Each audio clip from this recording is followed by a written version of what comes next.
Hello दोस्तों, स्वागत है आपका हमारी साइकोलॉजी क्लासेस में। तो आज हम आपको बताएंगे मेंस्ट्रुअल डिसऑर्डर के बारे में, जिसे मासिक धर्म विकृति भी कहा जाता है। ठीक है। महिलाओं में प्रत्येक मासिक धर्म होने से पहले एक खास तरह की सांवेगिक प्रतिक्रिया पाई जाती है, जिसे इमोशनल रिएक्शन भी कहते हैं, जिसे प्रागमासिक धर्म संबंधी तनाव कहा जाता है, प्री मेंस्ट्रुअल टेंशन। ठीक है। तो इस तरह के तनाव में महिलाएं प्रायः तुनक मिजाजी प्रवृत्ति की हो जाती हैं और भिन्न भिन्न मात्राओं में चिंता पाई जाती है, चिंता जिसे एंजाइटी भी कहा जाता है। ठीक है। सामान्यतः मासिक धर्म प्रारंभ होने पर तनाव कम हो जाता है, लेकिन कभी कभी इसकी गंभीरता और अधिक बढ़ जाती है। इन लक्षणों में बेचैनी, एकाग्रता की कमी, जिसे कंसंट्रेशन कहते हैं, तो कंसंट्रेशन में कमी आ जाती है।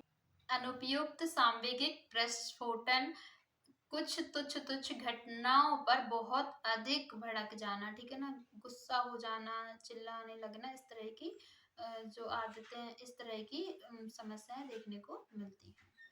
तो कस कस के बरस जाना आदि तरह के लक्षण देखने को मिलते हैं। और शारीरिक लक्षणों में सिर दर्द, कमर दर्द, अनिद्रा ये प्रधान है। मासिक धर्म से संबंधित दो तरह की विकृतियां मूल रूप से देखने को मिलती हैं, डाइस्मेनोरिया और मनोजनिक एमनोरिया। डाइस्मेनोरिया में मासिक धर्म होने के साथ साथ तीव्र दर्द होता है। ऐसी महिलाओं में मासिक धर्म होने पर आक्रामकता तो बहुत अधिक थी ही, लेकिन साथ साथ इसमें दूसरों पर निर्भरता और वयस्कावस्था भी बहुत अधिक थी। इनमें दूसरों की सहानुभूति एवं सुरक्षा पाने की लालसा भी तीव्र थी। क्रोकर तथा फ्रीड 1975 के अध्ययन के अनुसार डाइस्मेनोरिया की शिकायत अधिकतर उन महिलाओं में होती है जिनमें पुरुष सुलभ शारीरिक गुणों की प्रधानता होती है। हाँ, अब बात आती है मनोजेनिक एमनोरिया। मनोजेनिक एमनोरिया में मासिक धर्म की कमी या कभी कभी यह बिना किसी कायिक कारण के ही रुक जाता है। क्रोकर 1974 के अनुसार इस तरह की विकृति का संबंध कुछ खास कारक जैसे सांवेगिक आघात, इमोशनल शॉक तथा लैंगिक संघर्ष, सेक्सुअल कॉन्फ्लिक्ट और गर्भधारण करने की तीव्र इच्छा तथा माता पिता की मृत्यु से उत्पन्न सांवेगिक तनाव आदि से मूल रूप से पाया गया है। ठीक है।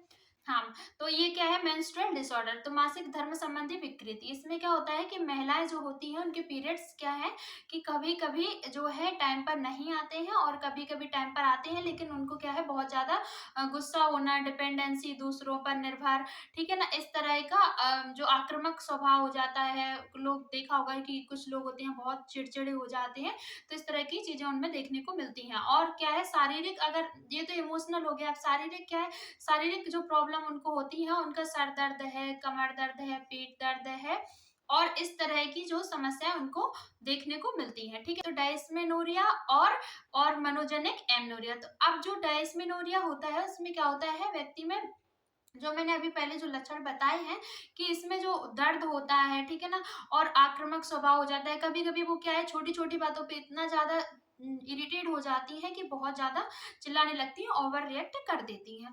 ठीक है। तो उनको पेन होता है, ये नॉर्मल है। ठीक है। पेन क्या, इनको पेन होता है, जैसे सर में है, पेट में है, कमर में है, पैरों में है, ये सब पेन होने लगता है।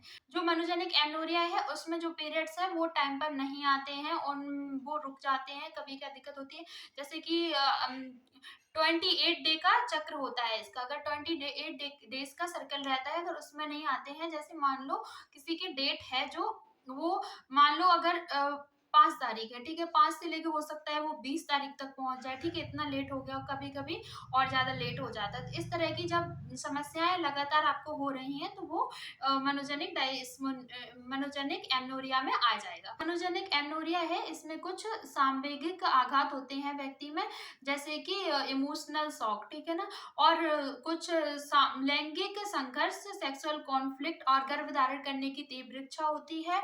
और जो कभी कभी क्या होता है, जैसे किसी के यहाँ जो फैमिली में कोई माता पिता की मृत्यु से उत्पन्न जो शौक है, जैसे इमोशनल शौक की बात हो रही है ना, इतना शॉक्ड हो जाते हैं कि उनको बहुत बुरी तरह उसका प्रभाव पड़ता है, उन्हें चीजें नहीं समझ में आती है ना। तो आई होप आप सभी को समझ में आ गया होगा। यह है एक तो डाइस्मेनोरिया और मनोजेनिक एमनोरिया। ठीक है।